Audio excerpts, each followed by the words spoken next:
آخری چیز ہے، اس کے بعد بھی اگر آنکھ نہیں کھلتی کسی انسان کی تو میں نہیں سمجھتا کہ وہ اپنے گرد اس نے جو یہ فلا تزکوا انفسکم، اس نے جو اپنے گرد تزکیہ نفس کا ایک مصنوعی حالہ بنا لیا ہے، کبھی بھی وہ اس حالے سے نکل سکے گا اگر اس حدیث سے بھی آنکھ نہ کھلی۔ اور وہ حدیث کیا ہے؟ مولانا اشرف علی تھانوی نے اس کو اپنے جو خطبات جمعہ ہیں ان میں نقل کیا ہے، بیہقی کی روایت ہے۔ اوحى اللہ عز وجل الى جبرائیل علیہ الصلوۃ والسلام ان اقلب مدینۃ کذا وکذا باہلھا، اللہ نے حکم دیا حضرت جبرائیل کو فلاں فلاں بستیوں کو الٹ دو اس کے رہنے والوں سمیت۔ قال فقال، حضور نے فرمایا، اس پر حضرت جبرائیل نے عرض کیا بارگاہ خداوندی میں، ان فیہا عبدک فلانا لم یعصک طرفۃ عین، پروردگار اس بستی کو الٹ دوں،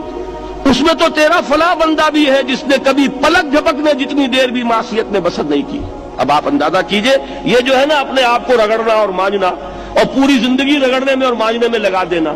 ہم بعض بزرگوں کے تذکرے میں سنتے ہیں اتنے اللہ والے تھے کہ ان کا گھوڑا بھی کوئی مشکوک دانہ نہیں کھاتا تھا، اور وہ خود جو ہے وہ انگریز کی عدالت میں بیٹھے ہوئے اور انگریز کی نوکری کر رہے تھے۔ یہ ہے وہ میکروسکوپک اور مائکروسکوپک کا عدم توازن۔ طاغوت کی چاکری کر رہے ہیں، انگریز کی ملازمت کر رہے ہیں، انگریز کے قانون کی تنفیذ کے اندر اعلی کار بن رہے ہیں، لیکن ذاتی تقویٰ اور ذاتی نیکی اور ذاتی للہیت جو ہے اس کا معیار یہ ہے کہ ان کا گھوڑا بھی مشکوک چارہ اور مشکوک کھانا نہیں کھا سکتا۔ یہ ہے وہ عدم توازن، اس کو نوٹ کیجئے گا، جس کو کہ اس حدیث میں محمد رسول اللہ صلی اللہ علیہ وسلم نے واضح کر دیا کہ حضرت جبرائیل عرض کرتے ہیں کہ اللہ فلاں بستی کو الٹ دوں، اس میں تو تیرا فلاں بندہ بھی ہے جس نے پلک جھپکنے جتنی دیر بھی معصیت میں بسر نہیں کی۔ ذاتی نیکی کا اب اس سے اونچا کوئی مقام کوئی شخص مجھے اگر بتا سکے تو میں اس کا مرید ہو جاؤں گا۔ اس سے اونچا کوئی مقام ہوگا کہ آنکھ جھپکنے جتنی دیر بھی کسی نے معصیت میں بسر نہیں کی، ذاتی نیکی کی معراج۔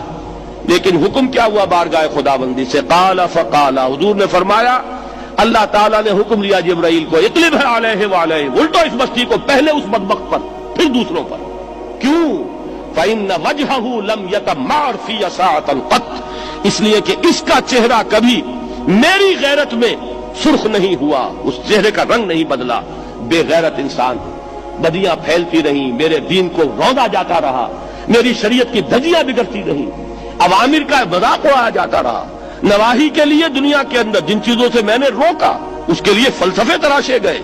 اور یہ لگا رہا مست رکھو ذکر و فکر صبح گاہی میں اسے، یہ سوائے ذاتی اپنے اس اصلاح کے اور ذاتی تقویٰ کے اور ذاتی نیکی کے اور ذاتی عبادت گزاری کے یہ میدان میں نہیں آیا، اس کا خون نہیں کھولا کبھی، اس کے چہرے کا رنگ متغیر نہیں ہوا، لہذا یہ دوہرا مجرم ہے۔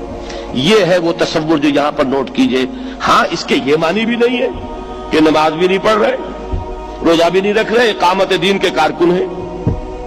فرض نماز آ گئی ہے وہ چلی جا رہی ہے، جماعت کا کوئی اہتمام نہیں ہے۔ اب یہ دو انتہائیں ہیں، ایک انتہا یہ کہ وہ تزکیہ نفس جو ہے اسی میں وہ رگڑنے اور مانجنے کا عمل جاری ہے، ایک یہ کہ اس کا سرے سے کوئی تعلق ہی نہیں، اپنی ذات سے بحث ہی نہیں۔ وہ کیفیت وہ ہو گئی ہے جو یہود کی آئی ہے قرآن مجید میں کہ تامرون الناس بالبر وتنسون انفسکم وانتم تتلون الکتاب، کیا تم لوگوں کو نیکی کا حکم دیتے اور اپنے آپ کو بھول جاتے ہو؟ یہ دوسری انتہا ہے۔ پھر وہی بات عرض کروں گا، وہی بال سے زیادہ باریک اور تلوار کی دھار سے زیادہ تیز راستہ ہے جس پہ چلنا ہوگا کہ نہ یہ ہو کہ وہ مبالغہ ہو رہا ہو، اپنی ذاتی اصلاح میں تو مبالغہ کی حد تک آگے جا رہے ہیں، اور دوسرے یہ کہ اپنے دین کی تبلیغ و اشاعت، اقامت دین کی جدوجہد، اس کا خانہ ہی نہیں کھولا زندگی میں، وہ کھاتا ہی نہیں کھلا۔